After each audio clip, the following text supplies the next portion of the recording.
Hello friend, welcome back to Toyota Maintenance YouTube channel. Here we got coming back to the shop 99 4Runner. You know this one, it's my longtime customer who had Tundra and he downgraded and he found this one with only 115,000 miles.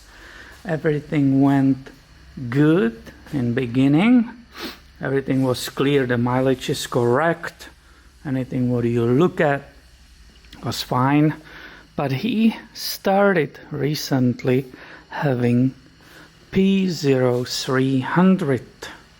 He likes to learn and work himself on his vehicle. So what did he do? He went for the spark plugs.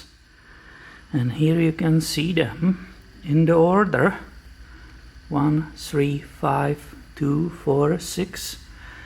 They are correct twin tips, they are NGKs. I like the Densos, but here you can see them. I just removed them. Of course, he's not trained mechanic. So as you can imagine, some of them were kind of loose, some of them were tight. So that's one of the reasons I will always recheck everything after people did it themselves. I can see there are new coils. You can see them sitting here randomly. And one of them had the NGK emblem on them too. So I removed them to perform compression test. We never did that. He has a problem, so let's make sure it's one of the basics. Basically, let's make sure that the compression in the cylinders is good. And if I went for it right now, I will be unfortunately spraying the fuel while I will be cranking the engine. The fuel pump will be still running. This is the inlet pipe. It will be still supplying injectors, and every time it will come to the cylinder, the injector will shoot the fuel in it. We don't want that. So if you look on the fuses, which are right here, you are just searching for fuel pump or EFI. Here is a big EFI which is relay, but fortunately there is also EFI 20 amp fuse. I'm going to remove this fuse and that will disable the fuel pump. So here is such a clicking locker. You just push on the tab, you can put it anywhere, and if you study the schematic, 20 amp fuse should be this one. I will use the needle nose pliers. The fuse is obviously good because the pump was in working order. I can turn it upside down and leave it somewhere, rather on my work table. That means I'm finally ready to start the compression check. Here is my gauge. Is it showing? Oh yeah, it is. And here is the hose. This is that M14. These are those spark plugs in Toyotas. So I will screw this first carefully to catch the thread. There is a O-ring here. I will carefully turn it all the way in. Only after that I will connect the gauge and we will start cranking the engine for a certain amount. It's like a 7 to 10 cranks on that cylinder. Needs to go many times to build up the top pressure, and we will read that. So this we discussed together and you agreed, you didn't fault me on that. This is the number 1. So this is important. You don't want to damage the thread or something. So I always start slowly, carefully, and when I hit the end, means that the rubber O-ring is seated. I turn it tiny bit more. I will connect the gauge, ideally this way. Now I can let it sit somewhere. Maybe it will allow you to observe the numbers if I move the camera, and I will jump in the cabin and go turn it.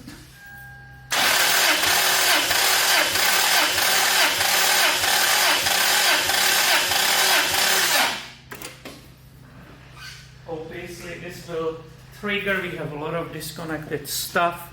This will trigger a lot of check engine line, a lot of codes, but that's okay. You have to release it later. So I'm seeing here I have 85, 190. It's slightly over 90. The gauge is not detailed enough to read, so it's definitely 190 compression on this one. I'm going to my report and I will write it down immediately. I went to write it down. Now I will release the pressure with this side button. You heard that? I will disconnect the gauge because it's easier to handle this tube. And I will be not coming there. I just continue on this side. So number 3, we said this is 135. The odd numbers are on this side. On the V8s, Toyota V8s, for some reason Toyota put it on the other side. You will have a hard time to find the number 1 cylinder here because it's not here. It's right there on V8 engine. But this is V6 5VZ-FE, so it's right here. Now we are on number 3.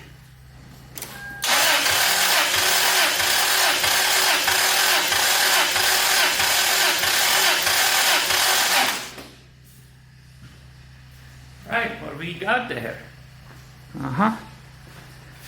Look at that. This one, it's between 185 and 190. So if I can use the gauge the way it is, I will say 187. I have everything ready. Let's go do that number 5 really quick.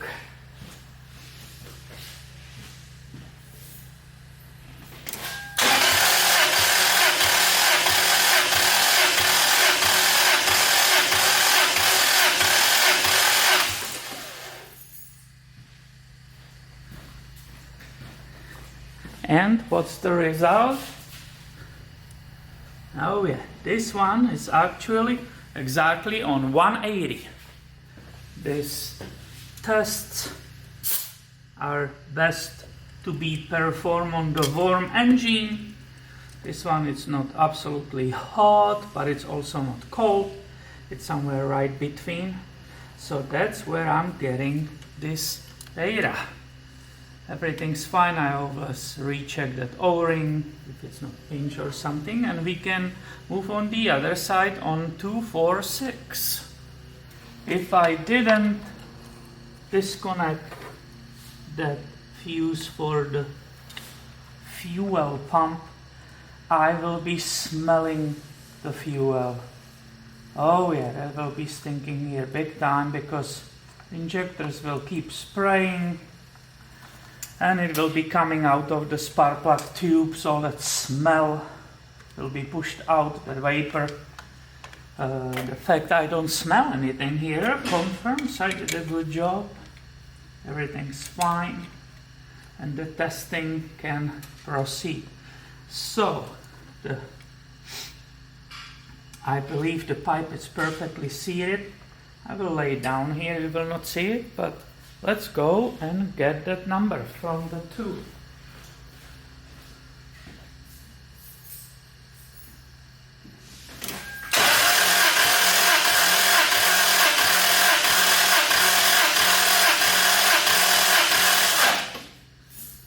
And what's the result? What do you expect, guys?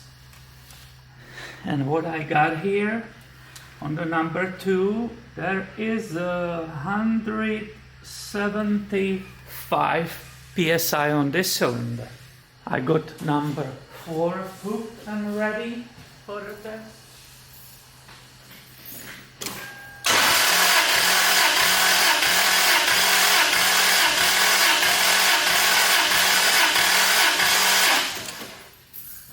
And what we got there? And what we got here 60. It's a 170. Again, it's exactly touching a 170 line. Here we have the last one, number 6. Let's see what will happen.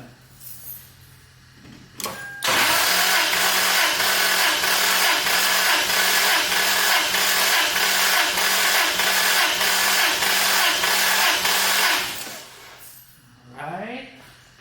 And what we got here? Oh yeah, this one is actually 195. It's a 200 psi. This one has the highest compression of entire engine.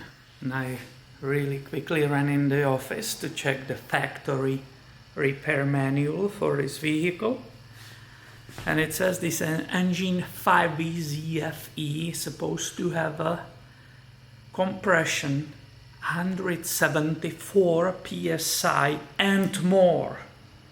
So our lowest is 175 on the number 2. Actually number 4 had a 170, so we are missing 4 psi. The variation was very close, because it was 190, 187, 180 on the passenger side. The driver's side is more wild, because the front is 175, and the middle is 170, and then we have 200 psi in the back. For me, these numbers are within certain range, and this should not cause any problems as a misfiring, poor performance engine, and so on and so on. So I will say this test is good, and we have to continue looking for his problem elsewhere. Most likely he might have a problem with the fuel. He not only replaced all the mentioned stuff, he even did the fuel filter himself. I already look underneath the vehicle, it's correctly installed, there's no leaks or anything. He did a good job, I have to say. But the fuel pump, we have to test how much pressure it brings to the injectors, because it should be around 40 psi. So I have to check that. It will be basically part of different videos. So I hope you find this helpful. Now you know how to go step by step and check compression on your V6 5VZ-FE engine. Doesn't matter if it's in 4Runner, Tacoma, and so on. So thank you for watching. Please subscribe. I have way more coming your way soon. I will catch you later, my friend.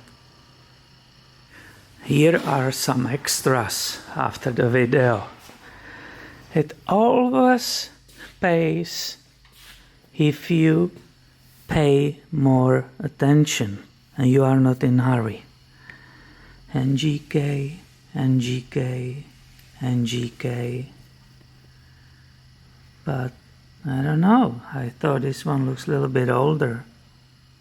But look here, this is brand new, this is brand new, this is questionable. This is brand new, and this is brand new. It's so obvious. And I was like, it looks the middle ones are older. Well, look at that. That's a Denso. So now I will have to ask him, hey, did they had only 5 of NGKs and 1 Denso, or what did you do here? Because that's not good. We should not mix those. We should not leave some old ones, some new ones when we have a problem with our engine. Will you not agree?